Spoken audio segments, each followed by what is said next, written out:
Hello, everybody. My name is Shawn Barber.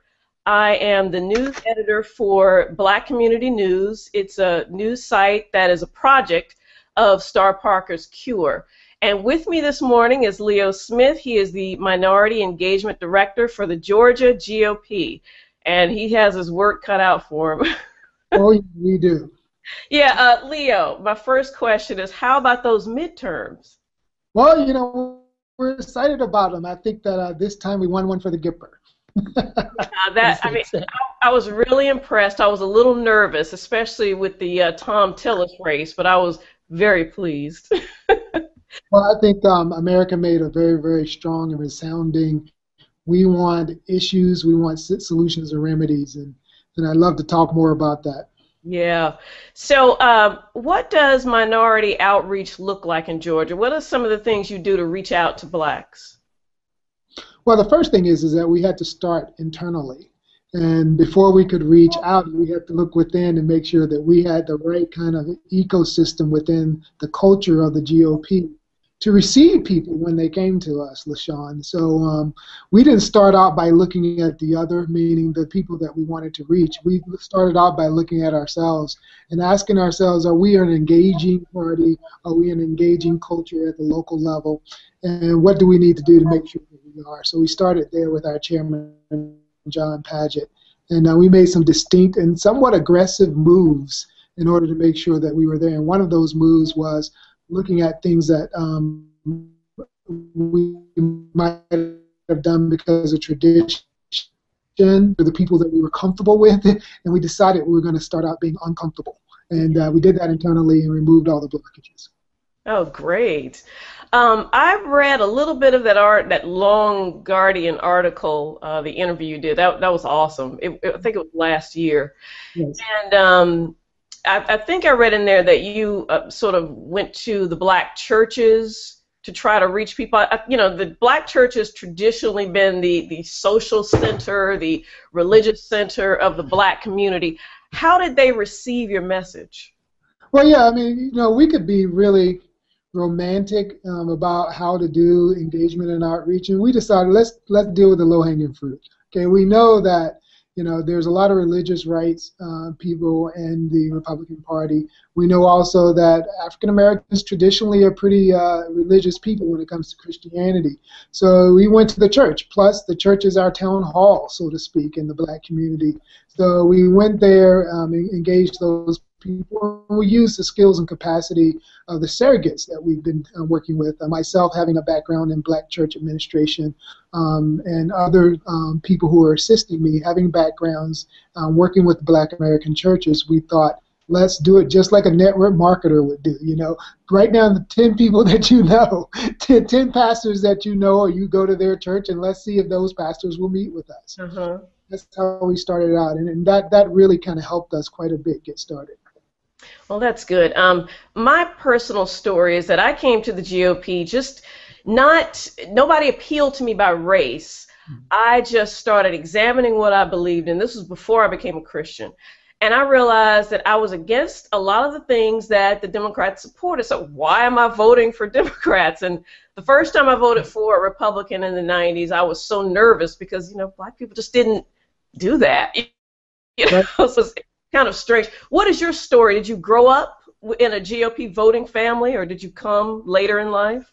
Well, I grew up in a non-voting family, to be quite honest with you. I think my family was somewhat apolitical because, like a lot of black American families, they were struggling with the most bottom level of Maslow's hierarchy of needs. They were trying to figure out, how am I going to pay my light bill? How am I going to be able to get to work if I get a job? How am I going to pay this trailer, for this trailer to be towed from this part of this land to the other part that might actually be better for a septic tank? Very simple stuff growing up poor in the eastern area of Virginia. That's what my family struggled with. So having the time to go and vote or think about those kinds of altruistic issues was never really a luxury. But there are some things that taught me that my mother, having had some of those strong Christian values and and conservative values, wanting me to be involved in the church, in the AME church, wanting me to be involved in scouting as something that she wanted me to learn the values, even though I didn't have a father in my family. She wanted me to learn the values of being a man, and so she connected me with Boy Scouts. And I learned things like one thing I learned what capitalism to escape the financial situations you're in by selling Grit newspaper, ordering seeds out of Boys Life magazine and selling them to all my mom's friends at the school that she worked at, and learning that, look, I got a little pocket change, and sometimes I had more money than my mama had. And so I learned very, very hard that very early in life that if you put a certain effort in, whenever capitalism and free markets are in play, when you put a little effort in, you can actually rise above all the other things that are affecting other people. And I learned to really embrace that. Yeah, and I think the big question is, Star Parker talks about this a lot, about personal responsibility, smaller government, free markets. How do we translate that to people who are like your family growing up, who have more immediate needs like paying the bill and trying to get, enough food for the kids? When the Democrats, I guess their package is just so much more attractive with these big government programs. How do we translate that? I can't find the right word, but there is something that I guess we have to say to appeal to them in a certain way, or certain values that, I don't know.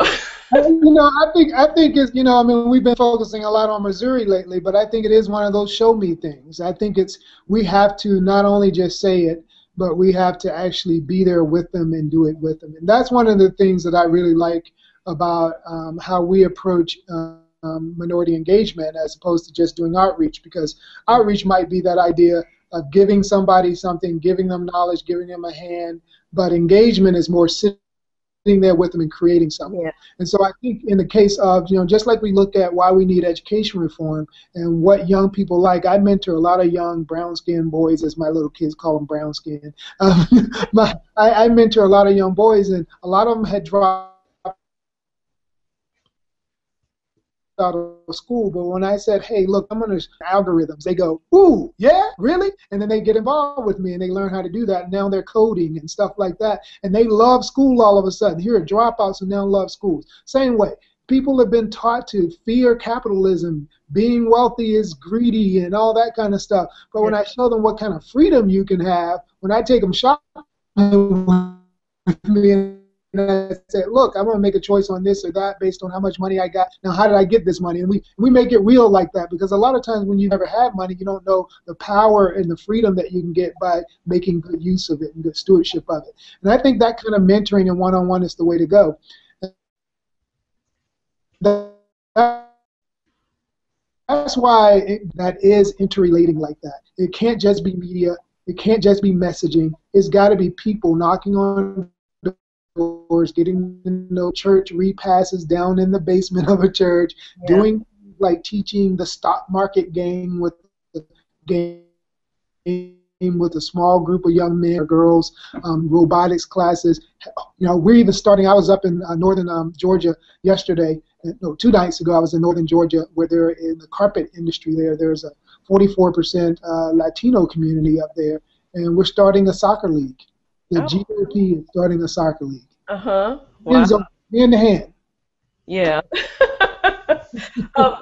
What you said about freedom, I think that's another good way to reach a lot of black Christians, because I guess they don't realize that our religious liberty is at stake with all this homosexual marriage talk and it becoming the law. Okay, now the government is going to start paying attention to sermons or Christian businesses who don't want to service homosexual, quote unquote, weddings. So I think that's another important way to reach people. It's like these people you put in office are trying to tell you what to do. They're trying to violate your conscience. So have you done any of that kind of thing, religious liberty? Well, that's exactly it, and we're lucky because we do have some good partnerships. A very dear friend of mine,